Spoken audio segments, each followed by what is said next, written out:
फर्जी है। हम कहना चाहते हैं कि संविधान की अगर धज्जियां उड़ाने का काम आप करने का काम कर रहे हो, हम इसका पुरजोर विरोध करेंगे और पुरजोर विरोध करने का काम करते हैं। बहुत बहुत धन्यवाद। मस्जिदों का प्रबंधन करने का काम करता है और वक्फ बोर्ड के तहत ही मस्जिदें सारी की सारी आती हैं और वक्फ बोर्ड की शक्तियों को आप खत्म कर करके डीएम राज ला करके उन तमाम प्रॉपर्टीज के ऊपर। माननीय अध्यक्ष जी, मैं वक्फ संशोधन विधेयक 2024 को विरोध करता हूं। मान्यवर, हम लोग संविधान की कसम खा करके यहाँ आए और संविधान की धज्जियां इस विधेयक के अंदर उड़ाने का काम किया जा रहा है। आर्टिकल 15 के अंदर धर्म, नस्ल, जाति, लिंग, जन्म स्थान के आधार पर भेदभाव करने को, मान्यवर मैं आपकी हंसी को समझ रहा हूं, लेकिन ये बहुत गंभीर और महत्वपूर्ण विषय है। अभी हमारे माननीय सदस्य कह रहे थे कि मंदिर और मस्जिद के मसलों में फ़र्क नहीं कर पा रहे।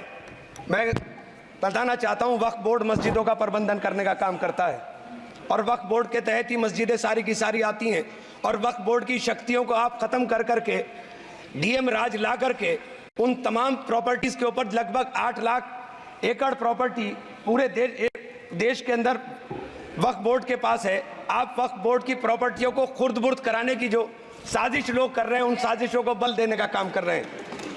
साथ मैं आप माननीय अध्यक्ष जी आपसे कहना चाहता हूं कि आर्टिकल धारा 9 के तहत ये जो CWC संरचना में बदलाव किया गया है, मैं मान्यवर बताना चाहता हूं कि बंदोबस्ती प्रबंधन के अंदर जब दूसरे धर्म का व्यक्ति शामिल नहीं किया जा सकता तो वक्फ बोर्ड के अंदर ये शर्त क्यों लगाने का काम किया जा रहा है?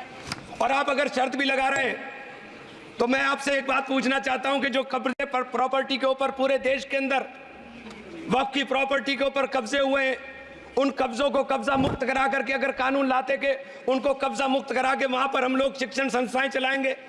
जिस आदमी ने वक्फ की प्रॉपर्टी, वो प्रॉपर्टी इस नियत के साथ वक्फ की कि आने वाली नस्लों के अंदर राय खुदा के अंदर फलाह के काम किए जा सकते हैं। उन फलाही कामों के लिए उन फलाही कामों के लिए अगर अध्यक्ष जी 2 मिनट के लिए 2 मिनट अभी नहीं, 1 मिनट दे दीजिए, 1 सेकंड भी नहीं। श्री GM बाल योगी हरीश नहीं, श्री GM हरीश बाल योगी। थैंक यू स्पीकर साहब। 1 मिनट को बात हाँ खत्म कर, कंक्लूड कर। मैं माननीय अध्यक्ष जी कंक्लूड कर रहा हूँ 1 सेकंड के अंदर। मैं इसके अंदर धारा 40 को माननीय अध्यक्ष जी हटाने का काम किया। इसके अंदर सर्वोच्च न्यायालय की सिविल अपील संख्या 7812 7814 ऑफ महाराष्ट्र राज्य वक्फ बोर्ड बनाम शेख यूसुफ भाई चावला अन्य के तहत प्रावधानों की जांच की धारा 40 के प्रावधानों की जांच की। अपने फैसले के पैराग्राफ 170 के अंदर बहुत स्पष्ट रूप से माना कि एक बहुत अच्छा कानून है। आप सर्वोच्च न्यायालय के आदेश के बावजूद इसको हटाना चाहते हो। माने ये सीधे सीधे कानून के खिलाफ वर्जी है। हम कहना चाहते हैं कि संविधान की अगर धज्जियां उड़ाने का काम आप करने का काम कर रहे हो, हम इसका पुरजोर विरोध करेंगे और पुरजोर विरोध करने का काम करते हैं। बहुत बहुत धन्यवाद।